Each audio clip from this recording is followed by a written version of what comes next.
26-27 વર્ષના વનવાસ બાદ ફરી એકવાર દિલ્હીની અંદર ભારતીય જનતા પક્ષનું શાસન નિશ્ચિત થઈ ચૂક્યું છે। ન માત્ર નિશ્ચિત થઈ ચૂક્યું છે પરંતુ પૂરા દમખમ સાથે અગાઉ કરતાં વધુ બેઠકો સાથે બીજેપી સરકાર બનાવવા જઈ રહી છે, જ્યારે આમ આદમી પાર્ટીના ઝાડુનો સફાયો થઈ ચૂક્યો છે। એ 26 બેઠક જ્યાં સતત આમ આદમી પાર્ટી જીતતું રહ્યું હતું તે 26 પૈકીની 12 બેઠકો પણ બીજેપીએ છીનવી લીધી છે। તમામ ઠેકાણે આમ આદમી પાર્ટીની હાર થઈ છે। આમ આદમી પાર્ટીના 3 દિગ્ગજ નેતા ખુદ અરવિંદ કેજરીવાલ આમ આદમી પાર્ટીના કરતા ધરતા સંયોજક તેઓ ચૂંટણી હારી ચૂક્યા છે। મનીષ સિસોદિયા ચૂંટણી હારી ચૂક્યા છે। એ જૈન જે સૌથી પહેલા જેલમાં ગયા હતા તે પણ ચૂંટણી હારી ચૂક્યા છે। પણ આ તમામની વચ્ચે મોટું ઉલટફેર એ છે કે આજે ચૂંટણી હારી આમ આદમી પાર્ટી, પરંતુ એક પણ બેઠક જીત્યા સિવાય કોંગ્રેસ માટે સારા સમાચાર એ છે કે કોંગ્રેસ અગાઉ કરતા 50% કરતાં પણ વધુ મત શેરમાં વધારો કર્યો છે।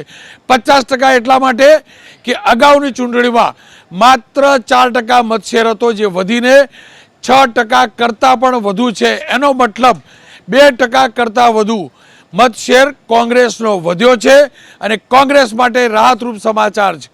આ ચૂંટણીના કારણે ગુજરાત બીજેપીમાં જબરજસ્ત ખુશાલી છે તો ગુજરાત કોંગ્રેસમાં પણ એ જ પ્રકારની ખુશાલી જોવા મળે છે। ગુજરાત બીજેપી એટલે ખુશ છે કે આમ આદમી પાર્ટીના કારણે અનેક પ્રોટેસ્ટ ગુજરાતમાં થતા રહ્યા છે અને ગુજરાતમાં ઝાડુને એટલે કે આમ આદમી પાર્ટીને સીધું દિલ્હીથી જે પીઠબળ મળતું હતું તે હવે મળવું સંભવ નહીં રહે, કારણ કે દિલ્હી આમ આદમી પાર્ટીનું કાર્યાલય ખુલ્લું રાખવા માટે પંજાબની જરૂર પડશે।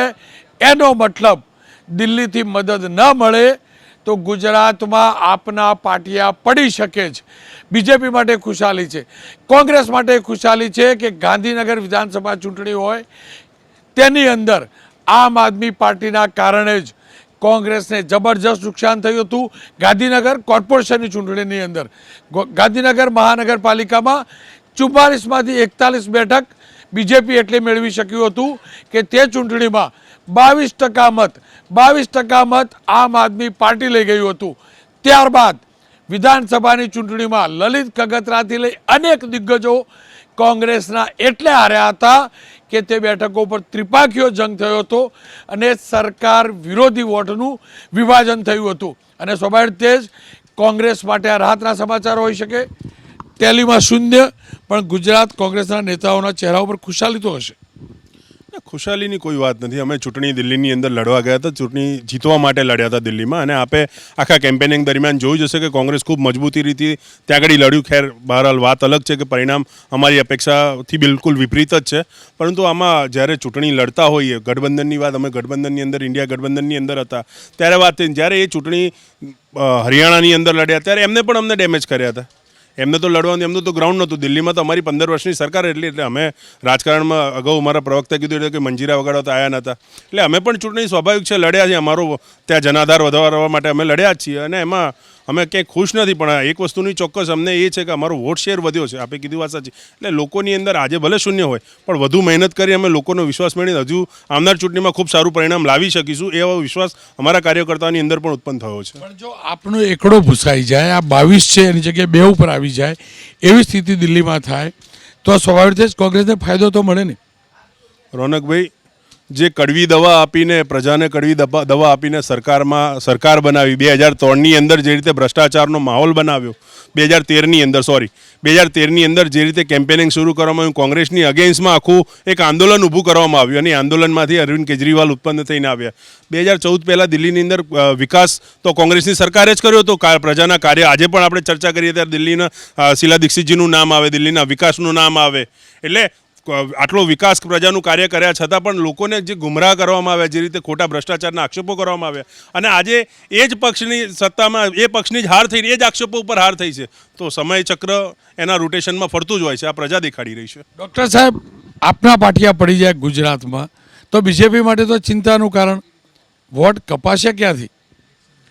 જો આમ આદમી પાર્ટીનું આમ જોવા જાવ તો ગુજરાતમાં રોનકભાઈ અસ્તિત્વ જ નથી. સુરતમાં સીઆર પાટીલના ગઢમાં 27-28 બેઠક લઈ ગયા હતા કોર્પોરેશનમાં, મહાનગરપાલિકામાં. રોનકભાઈ, હું એ જ વાત ઉપર આવતો હતો કે ક્યાંક આપના કેટલાક મિત્રો ધારાસભ્ય તરીકે જીત્યા છે, ક્યારેક કોર્પોરેશનમાં પણ જીત્યા હતા, અને એ જે જીત થઈ છે એ આપના કારણે નથી થઈ રોનકભાઈ, એ વ્યક્તિગત જે કેન્ડિડેટ છે એની પોતાની જે કામગીરી કે જે એની છાપ છે એના આધારે થઈ છે. બીજું, આપે એક સરસ મજાની વાત કરી કે કોંગ્રેસને 6% મત હતા ગઈ ચૂંટણીમાં અને 8% મળ્યા, એટલે 50%નો વધારો. સારું છે કે 4ના 6 થયા કે 6ના 8 થયા.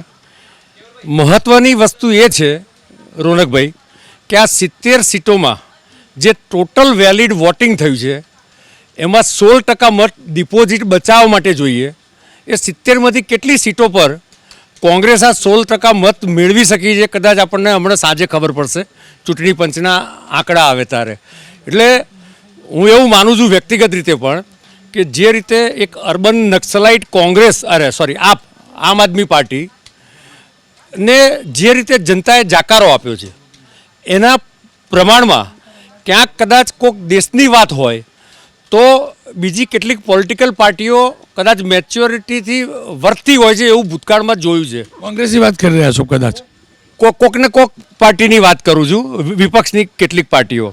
પરંતુ કેજરીવાલે જે રીતે આ 10-12 વર્ષમાં એનાર્કિઝમ ઊભું કર્યું, અરાજકતાવાદ અને અર્બન નક્સલાઇટવાદ, એ દેશ માટે આવનારા સમય માટે ખૂબ ગંભીર વિષય છે. દેશની દિલ્હીની સાણી જનતાએ આ જાકારો આપ્યો એ અભિનંદનને પાત્ર છે. આપનું પતન થવું કોંગ્રેસ માટે કેટલા શુભ સમાચાર? આ જે ગઠબંધન છે ને એ તકવાદી તીર જેવું છે. ક્યારેક ભેગા થઈને ઓપોઝિશન પાર્ટી પર ચલાવવું, ક્યારેક પોતપોતાની અંદરની પાર્ટી ઉપર જ એકબીજા પર ચલાવવું. એટલે આ જે છે એ અત્યારે કોંગ્રેસને એવું લાગે છે કે આમ આદમી પાર્ટી હારી ગઈ છે, એને બહુ મોટો રોલ કોંગ્રેસને અત્યારે એવું લાગે છે કે આમાં આપણને ફાયદો ગુજરાત અથવા તો બીજી એવી કોઈ પણ બીજા સ્ટેટની ચૂંટણી કે જે આમ આદમી પાર્ટી વોટ કાપી શકે છે એ હવે ના કાપે એટલે ફાયદો કોંગ્રેસને સીધો મળશે. જે 17 જ સીટ મળી હતી ધારે કે 2022ના ઇલેક્શનમાં, અને બીજેપીને ખૂબ મોટી ઝળહળતી સફળતા મળી હતી 156+, અને પછી પેટા ચૂંટણીમાં બી લઈ લીધી એટલે બીજી 162 જેટલી મળી.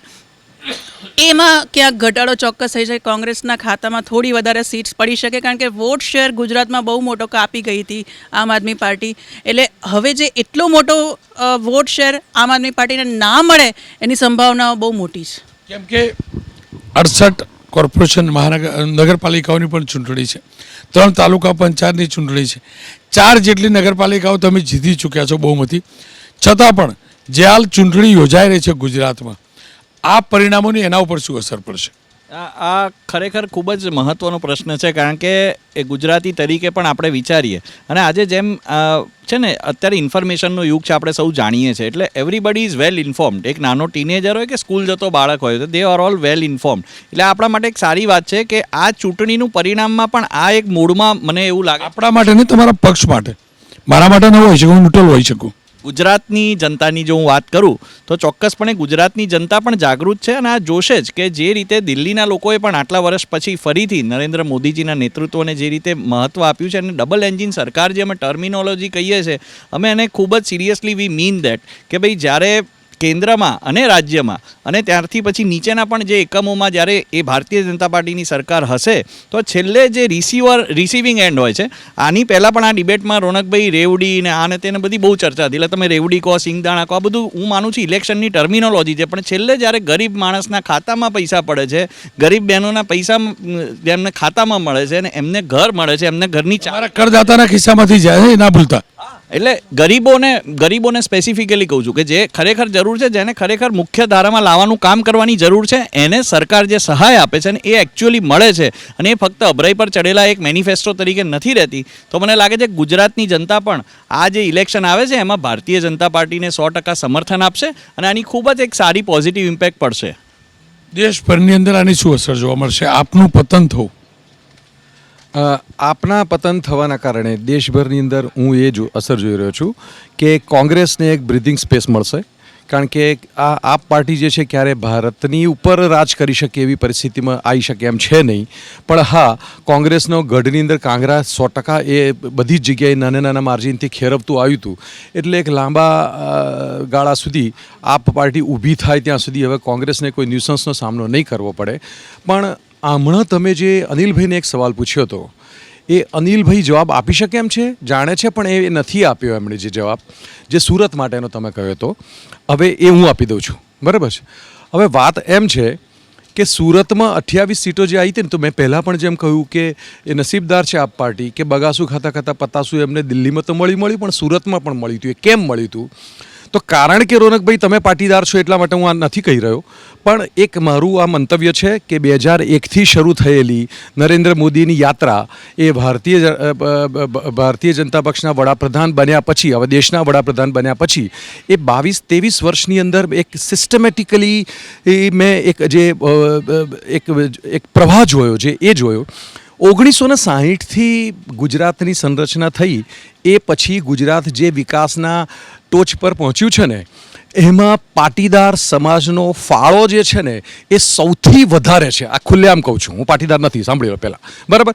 એ સૌથી વધારે છે. આ ગુજરાતના 5 સાયન્ટિસ્ટ પકડો, 5 બિલ્ડરો પકડો, 5 તમે ડૉક્ટર પકડો, 5 ઉદ્યોગપતિઓ પકડો, 5 તમે બેન્કર્સ પકડો, 5 ઇકોનોમિસ્ટ પકડો, તો આની અંદરથી 2 કે 3 પાટીદાર સમાજના હશે.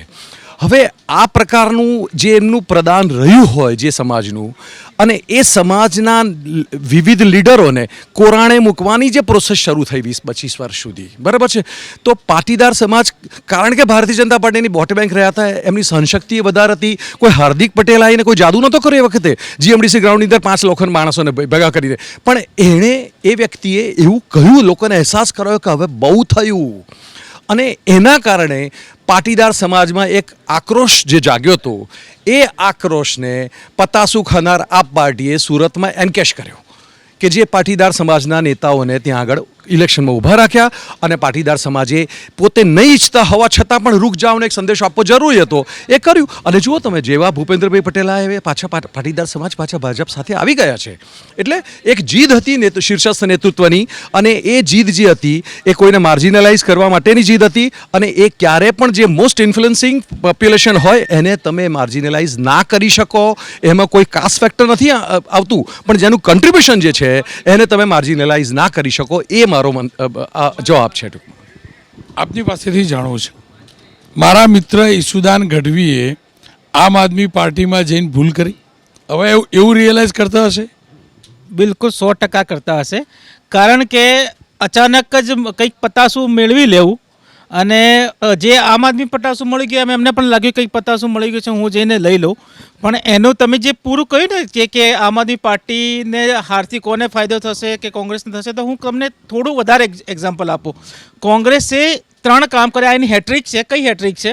પહેલું કામ એને કર્યું છે BRS પાર્ટીને ખતમ કરવાનું તેલંગાણામાંથી, ત્યાં એને ફાયદો થયો છે. બીજી નાની પાર્ટી છે JDS કર્ણાટકમાં, એને ખતમ કરવાનું. અને આ ત્રીજી છે આમ આદમી પાર્ટીને હટાવવાનું. આ 3 પાર્ટીને હટાવવાથી કોંગ્રેસ જેટલે પણ બીજેપીના વિરુદ્ધના મતો બીજે ડિવાઈડ થતા હતા એ પાછા આવવાથી લાંબા ગાળે કોંગ્રેસને ફાયદો થશે. નંબર 1. નંબર 2, કોંગ્રેસને ક્યાં ક્યાં ફાયદો થશે? ગુજરાતમાં ફાયદો થશે, ગોવામાં થશે, હરિયાણામાં થશે, પંજાબમાં થશે, દિલ્હીમાં થશે, અને ચંડીગઢ મેયર ઇલેક્શનમાં પણ થશે. આ દરેક જગ્યાએ આમ આદમી પાર્ટી એને નડી ગઈ હતી. એટલે કોંગ્રેસે બીજું કોઈ પણ જીતે, આ પાર્ટીઓ ના જીતે, એનું એને જે કામ કર્યું છે, ટેકનિકલી એને વોટ મળશે, પણ ત્યારે મળશે એ વોટ લેવા જશે તો. વોટ લેવા પડે તો વોટ લેવા જશે, બાકી એ લોકો વોટ નહીં કરે. ગુજરાતમાં શું થશે આપનું? ગુજરાતમાં ઓછામાં ઓછી 25 સીટો આમ આદમી પાર્ટીના લીધે હાર્યા છે. હવે જે નેતાને જ ગુજરાતમાં સૌથી મેઇન વસ્તુ કે ચૂંટણીમાં જે કહ્યું ને ટર્મિનોલોજી, હમણાં ભાઈએ કીધું, એમાં એક ટર્મિનોલોજી છે ચૂંટણી લડવાના પૈસા. આમ આદમી પાર્ટીને ચૂંટણી લડવાના પૈસા નહીં આવે તો લોકો લડવા નહીં જાય. અહીંયા ચૂંટણી લડવાના પૈસા સુધી ચૂંટણી તો બહુ બધી વાર છે, ત્યાં સુધી ટકશે કે શું થશે? ત્યાં સુધી લોકો ધીરે ધીરે ઘેર બેસી જશે, કારણ કે વગર પૈસે કોઈ પોતાના પૈસે નહીં દોડે.